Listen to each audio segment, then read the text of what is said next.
Bonjour à tous. Vous voyez, cette fois-ci, j'ai fermé mon bouton. Hein. C'est moi ridicule.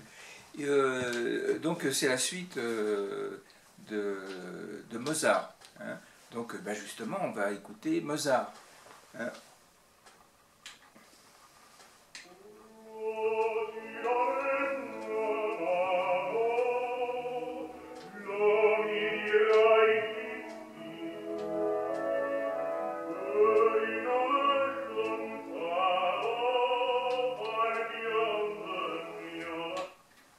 Voilà, donc c'est Don Giovanni hein, dont on va parler, dont on va lire des explications dans Lorenzo da Ponte, hein, les mémoires de Lorenzo da Ponte, librettiste de Mozart, librettiste de Don Juan, hein, et donc ça c'est aux éditions Mercure, donc je le remontre, voici, et je vais vous lire des passages. Alors, la prochaine fois on parlera de la redoutable veuve Mozart, hein, voilà, donc ça c'est un roman, pour la prochaine fois.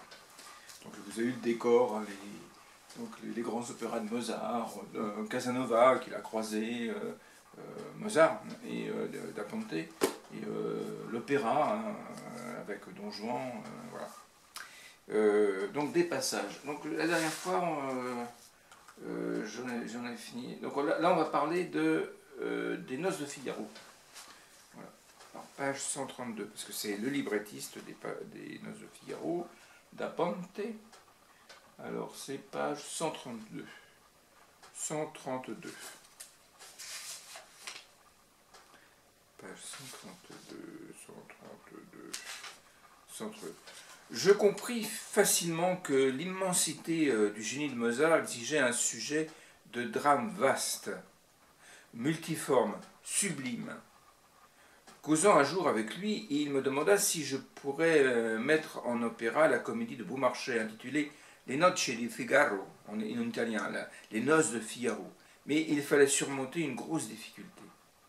Peu auparavant, cette pièce avait été interdite au théâtre allemand par ordre de l'empereur, sous prétexte qu'elle était trop légère pour un auditoire distingué. Or, comment la proposer de nouveau? Le baron Walzlar m'offrait avec sa générosité ordinaire un prix raisonnable de mon poème. Il m'assurait qu'il se chargerait, s'il était refusé à Vienne, de le faire représenter à Londres ou en France. Je n'acceptais point cette offre et je me mis à l'œuvre en secret, attendant le moment opportun pour le proposer, soit à l'intendance, soit à l'empereur lui-même. Si j'en avais le courage, hein, Martini seul fut mis dans la confidence, et il fut assez généreux par déférence pour Mozart, pour me laisser le temps d'achever ma pièce avant de m'occuper de lui. Au fur et à mesure que j'écrivais les paroles, Mozart composait la musique. En 6 semaines, tout était terminé. La bonne étoile de Mozart voulut que les partitions marquassent au théâtre. Je saisis l'occasion pour que les partitions manquassent au théâtre. Je saisis l'occasion pour aller voir l'empereur sans en parler à personne et lui offrir les Noces de Figaro.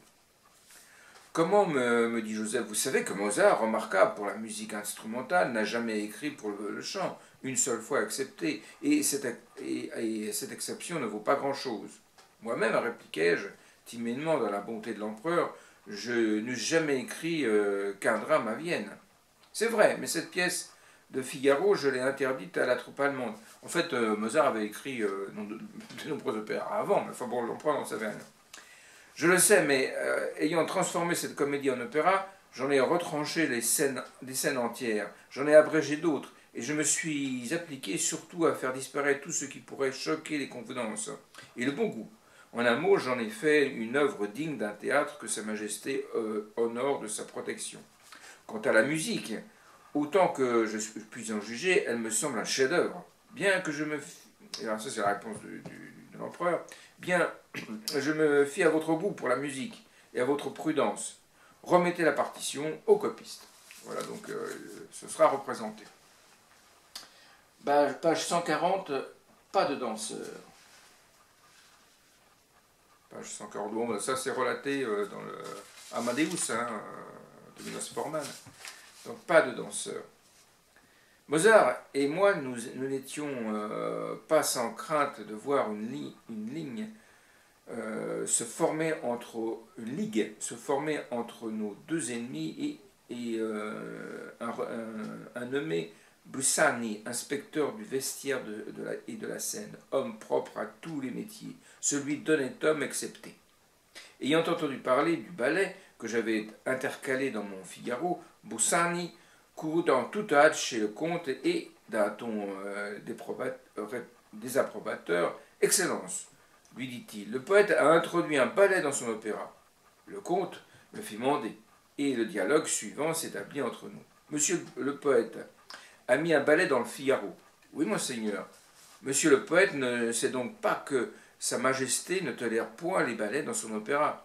Non, monseigneur. Eh bien, je vous ordonne de supprimer celui que vous avez placé dans votre pièce, monsieur le poète. En appuyant sur ce mot, le poète, comme j'avais appuyé sur le mot de monseigneur, où est cette scène? La voici.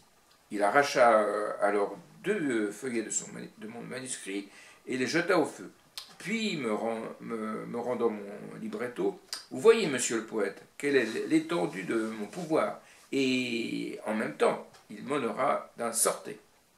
Je me rendis sur le champ chez Mozart, qui, au récit de cette scène, en fut irrité au point qu'il voulait aller chez le comte bâtonner Bussani, recourir à l'empereur et retirer sa partition. J'eus toutes les peines du monde à le calmer. Je lui demandai 2 jours de répit en le priant de me laisser agir.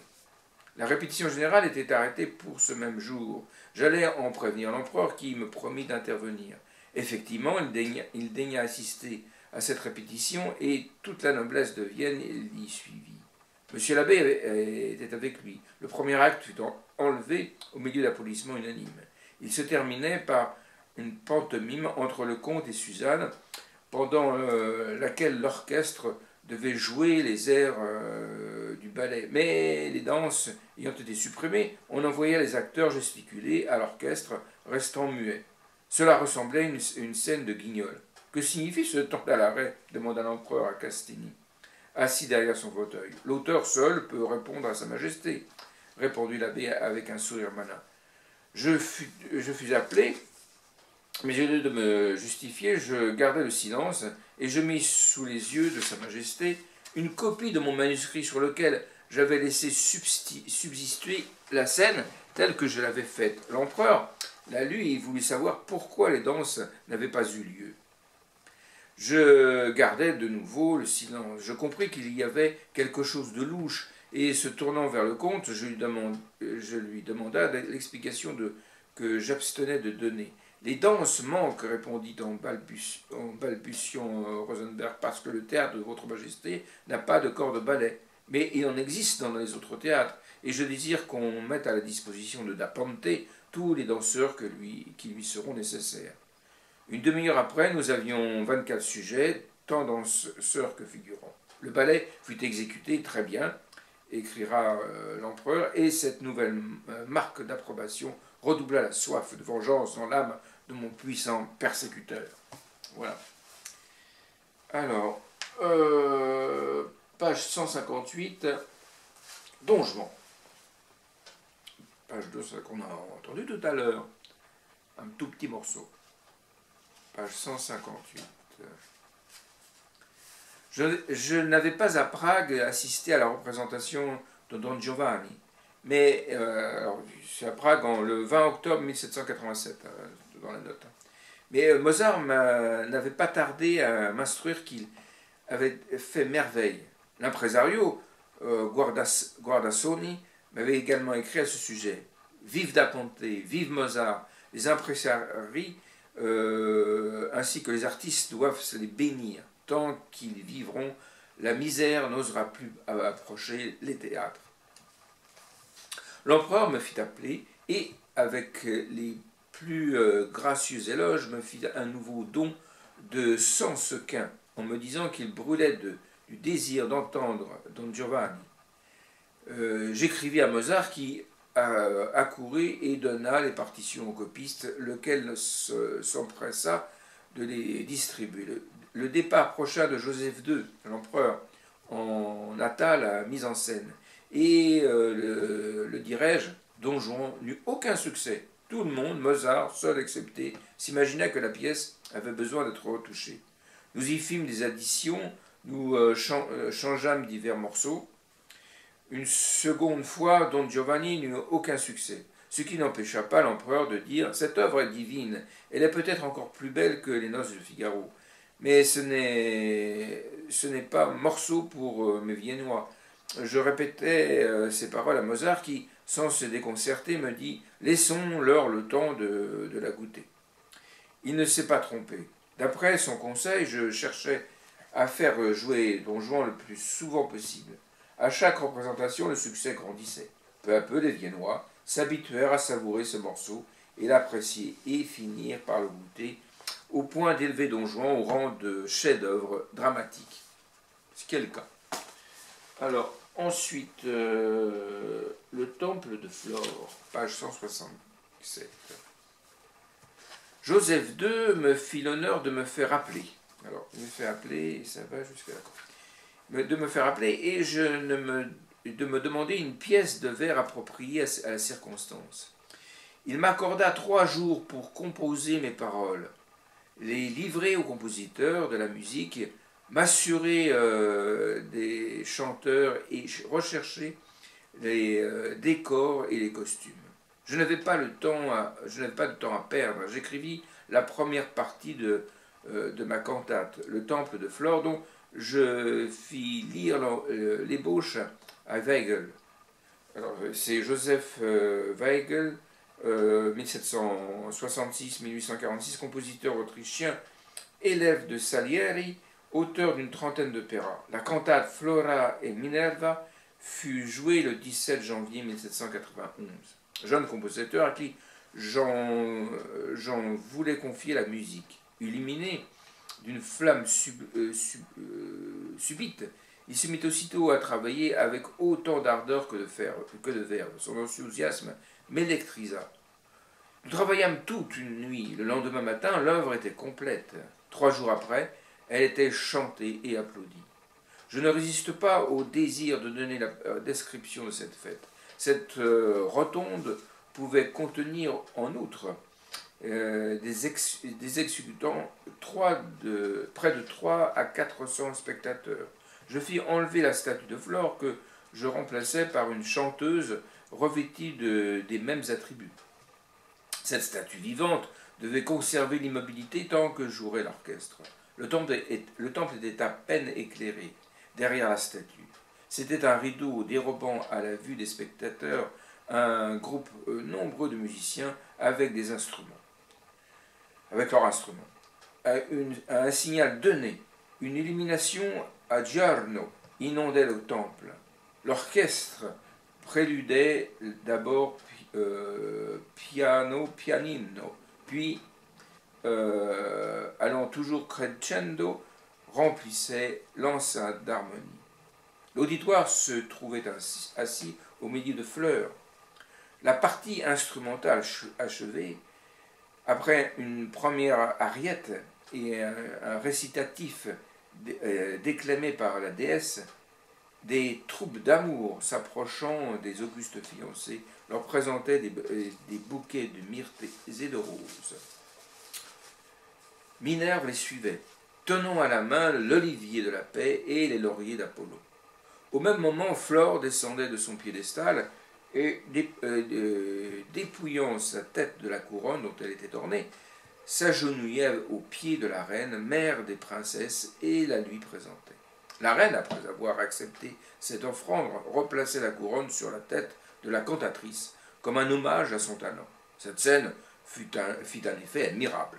Le prince d'Augsberg, on ne peut plus satisfait, fit le lendemain distribuer une gratification à tous les artistes qui avaient contribué à la fête, et m'envoya une belle biche aux cornes couvertes d'or, et une tabatière également en or, avec une bourse contenant 50 sequins. Voilà. Hanno Salieri, c'est da Ponte. Alors, page 201, mariage. Page 201, donc ça continue la vie de da Ponte. Voici dans un calissino tiré par un seul cheval, conduit par un enfant de 15 à 16 ans, et en compagnie de ma belle et bien-aimée Nancy, que, avec la cérémonie de formalité habituelle, j'avais épousée le 12 août 1792, donc Mozart est déjà mort, hein, à 2 heures de l'après-midi. C'est dans cet équipage que, riche d'espérance, mais léger d'argent, puisque pour toute fortune, je n'emportais que 600 florins à 42 ans, mais avec une confiance dans l'avenir digne d'un jeune homme de 20 ans. J'osais franchir la distance qui sépare Trieste de Paris. Au moment de notre séparation, mon beau-père s'était informé de l'état de ma bourse. Et moi, me rappelant ces paroles, ce Galliano n'en veut qu'à sa dot. J'avais répondu avec une sorte de jactance que je n'avais besoin de rien. À parler franchement, je comptais un peu sur le cœur et l'affection de ma belle-mère qui, en embrassant sa fille, lui avait fait cadeau de 100 florins, somme qui, bien que modique, me devint à un moment donné très utile et me tira d'un cruel embarras.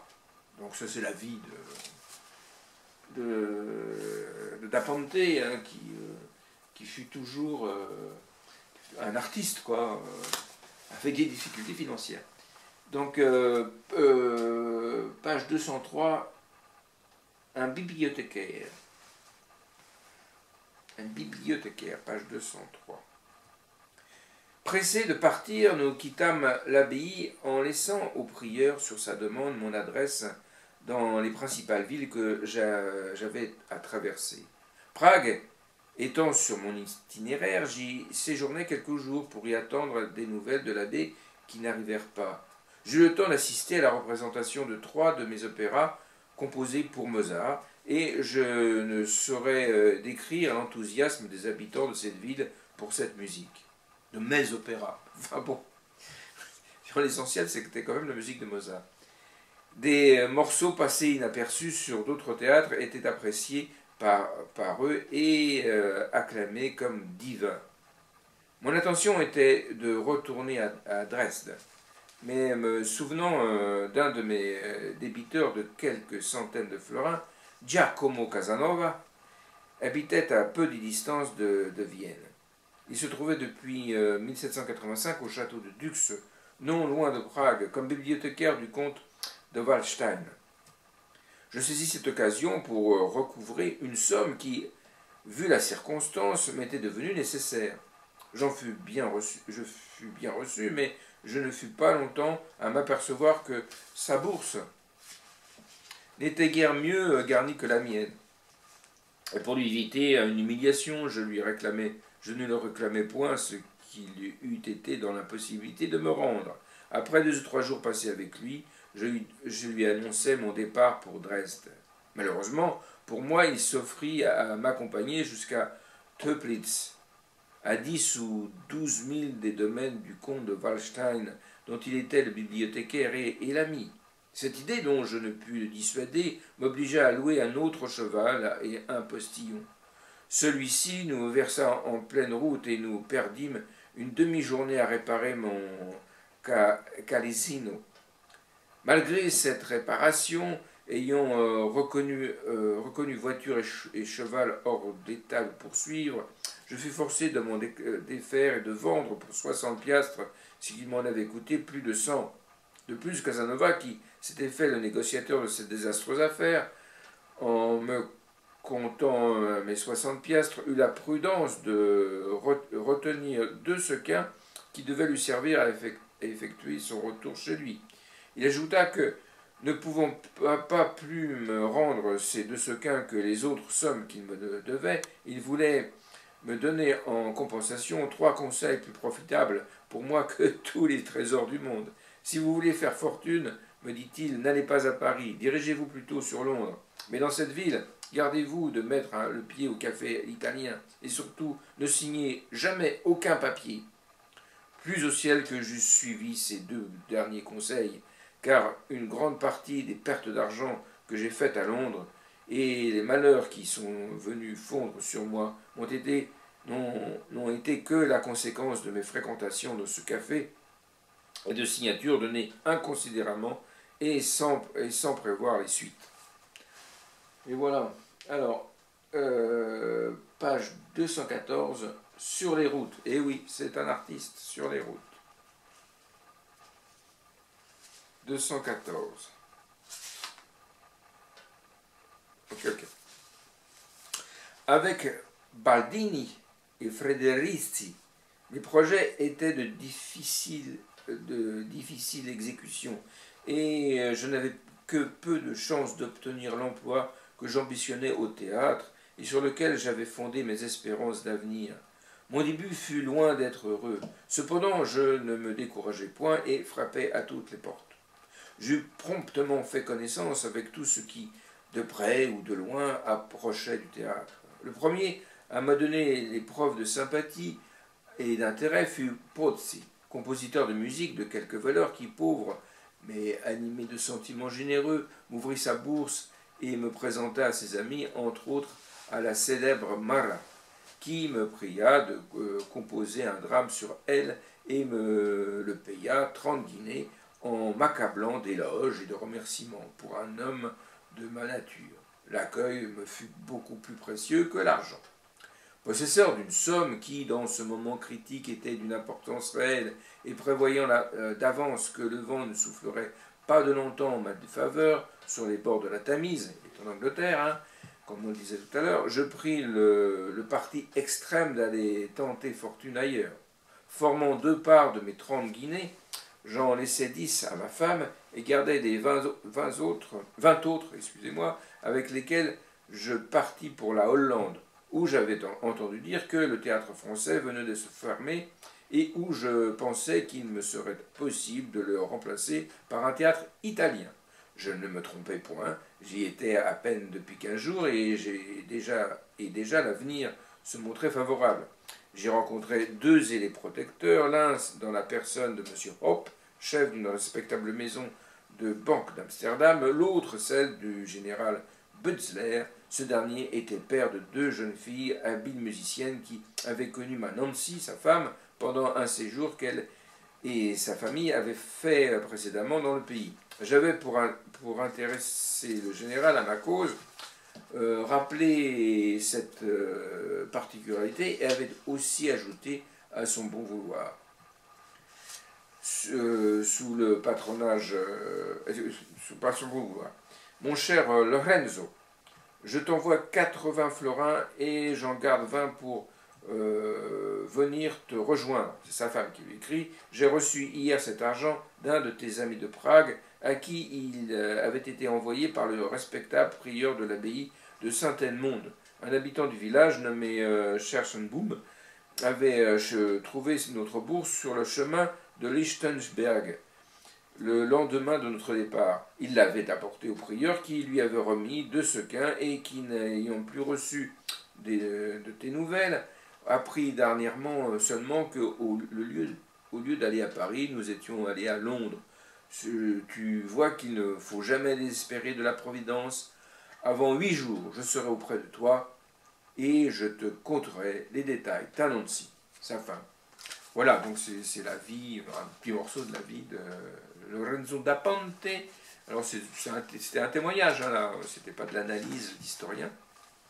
Moi j'ai trouvé ça intéressant de vous confier des petits passages. Lisez-le, hein, il y a des moments un peu plus lourds, plus longs, plus difficiles à lire, quoi. Et puis il est un peu paranoïaque en plus. Mais bon, c'est du témoignage, quoi. C'est intéressant. Donc la prochaine fois, nous verrons le livre d'Isabelle Duquesnoy, La Redoutable, Veuve Mozart, hein, édité au Point. Alors, je ne sais plus si c'était édité avant, mais on verra ça demain. Enfin, demain, la semaine prochaine. Voici. Donc ça, c'est pour la prochaine fois. Je vous souhaite une bonne semaine à tous. Oui, vous avez vu, j'ai un beau de papillon, hein, toujours le même, comme la dernière fois. Et une chemise correctement boutonnée. Voilà, à très bientôt.